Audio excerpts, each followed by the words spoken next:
歡迎大家收睇《他來自香港》。其實如果講起90年代香港人嘅集體回憶，相信唔少人會諗起港產片。而喺唔同嘅港產片裏邊呢，我特別喜歡一套叫做《逃學威龍》喎。今日咧，我哋個嘉賓咧就好特別喎。佢喺《逃學威龍》裏邊咧做過一位中史老師嘅角色，而喺現實裏邊咧，我相信佢有好多唔同嘅角色。今日咧好高興請到陳國生導演 Dennis， 歡迎你啊 Dennis。多謝你嘅邀請。好啦，咁咧就我就想問啦，除咗導演嘅角色，其實你有好多唔同角色噶嘛，係咪？咁咧點樣入呢個演藝圈嘅咧？我入演藝圈係俾人擁入去嘅。係咁得意？其實我讀書唔係讀好多，中五畢業，做嘅工作崗位亦都唔係好多，係個3幾份。係。咁最後一份就係叫做我哋叫做文化事業啦，即係音樂啊、電影啊、依家嘅電視啊，或者出版啊呢啲咁嘅。咁我完全同呢一行係冇一啲關係都冇嘅，直至我大哥陳欣健係 Philip 啊，佢就入咗呢行先。咁我都係做緊第二啲嘢嘅，只不過因為我讀書嘅時候嘅興趣，我個人係中意感覺嘅嘢。係。我嘅人到依家，我腦裏邊係冇數字呢一樣嘢。我真係嘅，啱我出完個停車場，我都唔知道我泊車泊咗幾多錢，絕不車大炮，我即刻係冇咗嘅。係。我對於數字呢樣嘢，我只不過係感覺譬如係乜嘢咧，係令到我舒服嘅、開心嘅嘢。第一樣嘢就係音樂，因為好細嘅時候咧，我屋企我爹哋媽咪咧係好中意音樂，佢哋嘅長輩咧又好中意音樂。咁但係佢哋中意音樂係唔同嘅，所以我條命係好好嘅。啊，因為我媽咪係寧波人。咁變咗佢哋嗰邊嘅叫做彈詞啊、粵劇啊嗰啲咁嘅嘢，京劇啊。咁啊到咗咧，我出咗世嘅時候喺香港，家庭環境唔好，好多隔離鄰舍嘅一齊住，就叫做72家房客嗰種咁嘅環境。即係好似睇電影咁咯喎。你講嘅係楚原嗰部72家房客。係。其實72家房客係1958年上海嘅一個話劇。哦。只不過楚原將佢改咗做廣東話，擺咗喺香港嘅啫。嗰陣時上海嘅環境同香港嘅環境係一模一樣，因為我哋香港又好嗰陣時中國又好，係一個叫做絕對匱乏嘅年代。應該係講緊幾多年代咧？50年代咯。係。因為嗰陣時啱啱打完仗，係嘛？45年打完仗，跟住就國共內戰，就49年獨立，係嘛？中國共產黨成立咗新嘅中國，而我又喺嗰一年出世。係。咁你好肯定知道我幾多歲㗎啦？即係1949年出世啦，係咪？係75歲。係。點解我哥叫陳欣健，我叫陳國生？因為我阿爺話新嘅中國成立。原來有原因嘅。係啊，咁就改咗啦，唔跟佢欣字輩啊，定係健字輩啦，我唔理啦嗰啲，無端端就咁。咁嗰陣時咧就我中意聽到好多唔同嘅，我嗰啲隔離鄰舍有一個我嘅差唔多好似契媽咁嘅，咁啊。我好奇怪，我性格我係好靜。我唔扭計㗎，我唔走㗎，我唔喐㗎，我細細個都。佢就帶我去睇戲睇大戲，幾個鐘頭嘅廣東大戲，我都就企住喺佢身邊嗰度睇到尾。變咗我係由喺音樂裏邊成長嘅，我中意音樂，因為音樂咧將我帶到另外一個世界，嗰隻歌嘅歌詞個感覺帶我去另外一個世界。係。咁由嗰度咧就變咗咧，開始就睇戲啦。係。睇電影啦。咁所以我講過啦，我冇數字，但係我好多我腦裏邊全部係感覺嘅嘢。我可以喺麥文記食雲吞麵嘅時候，見到一個老人家一個人喺度食嘅時候，我喊嘅。我自己去嗰度嘅係好戇居嘅呢啲嘢，但係我唔會心痛嘅咯喎。喊完我就再食過，繼續食。我中意係幻想啊，就可以話我中意離開現實嘅。係咁樣咁，但係咁做咗幾份工都唔係嘅。突然之間，因為我唱歌就俾人睇到，叫我去電視台唱歌。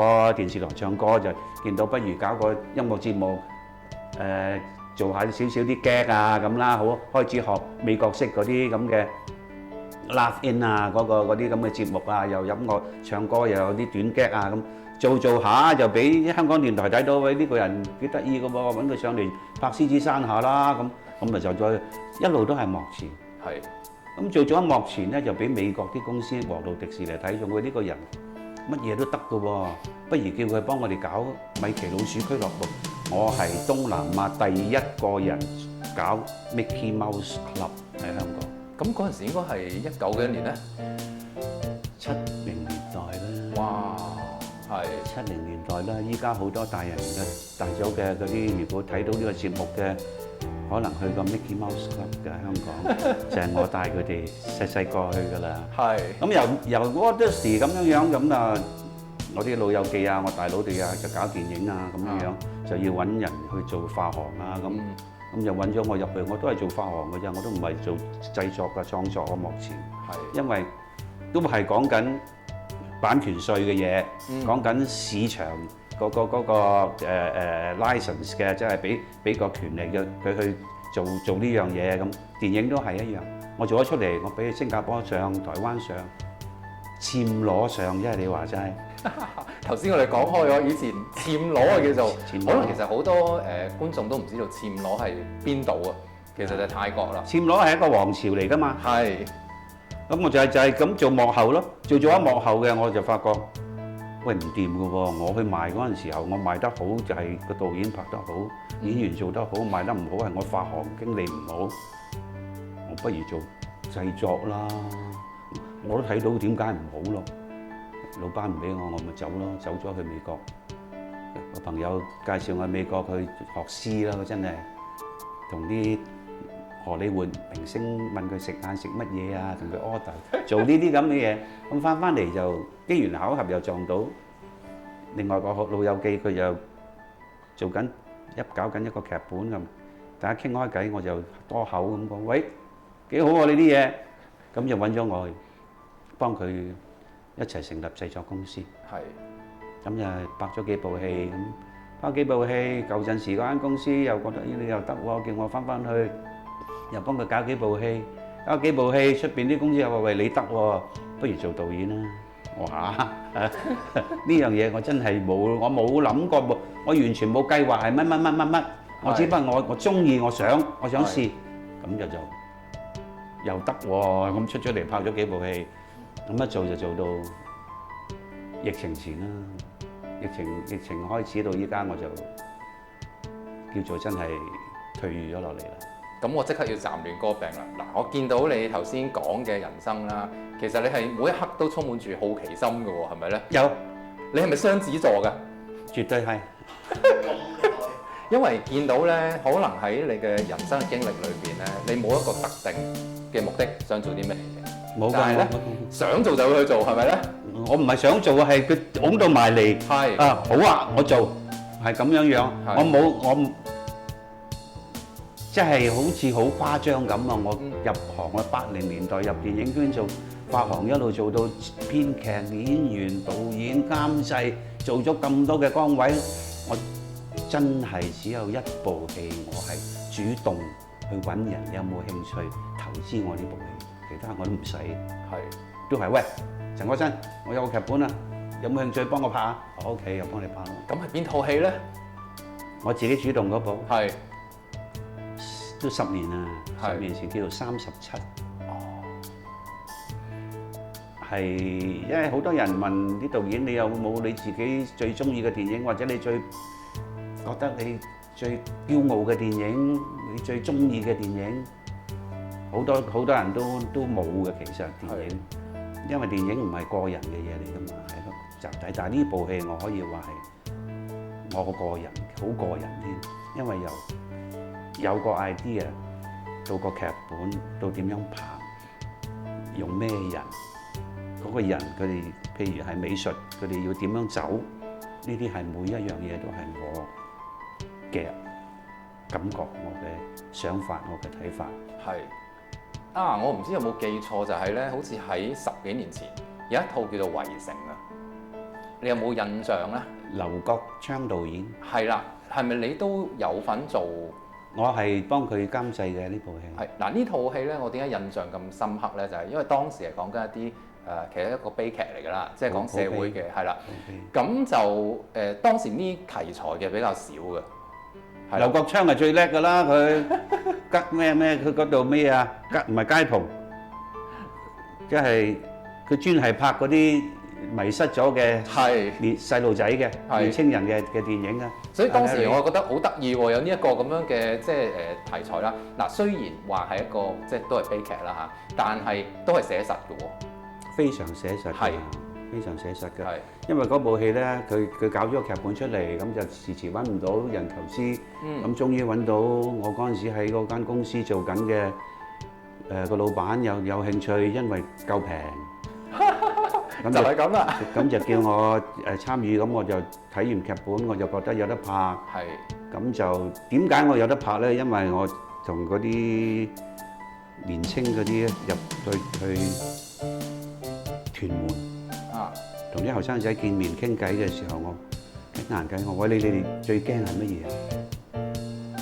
最驚啊！悶咯。我聽到呢句，我真係個心直情係跌咗落嚟。10幾歲驚悶，點可能嘅啫？點可以悶係令到一個人恐懼嘅啫？佢哋嘅世界係點樣嘅？咁我就好，咁我就幫阿 Larry 一齊，咁就俾咗啲少少意見啊，咁啊製作上邊啊，咁樣幫佢搞咗出嚟。